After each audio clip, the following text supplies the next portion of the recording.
Alam mo bang isa sa pinakakilalang nakakatakot na manika sa buong mundo ay bigla na lang nawala?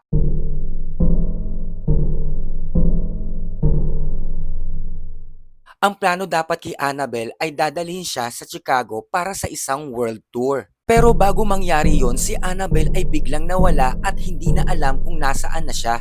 Ayon kay Lorraine Warren, isang paranormal investigator, si Annabelle ay dapat hindi ginagalaw o ilipat dahil siya ay delikado at meron itong sumpa. At bago pa mawala si Annabelle sa New Orleans, 10 preso ang nakatakas sa araw na iyon at naandun daw si Annabelle. Huling nakita daw si Annabelle sa Texas noong May 17 lang at mapahanggang ngayon wala pa ring update sa kanya. Hindi pa rin ako confirm hanggang ngayon kung talagang nawawala si Annabelle, pero marami nagsasabing hindi nila alam kung nasaan na siya. May mga kwento pag tumitig ka raw ng matagal kay Annabelle ay pwede ka raw maaksidente. At ang nakakatakot pa nito, nagpapakita raw siya sa side mirror bago bumangga ang sasakyan. Ang tanong ng karamihan, nawawala ba talaga si Annabelle o meron talagang kumuha sa kanya? Dahil kung meron talagang kumuha sa kanya, ang buhay niya ay nanganganib na.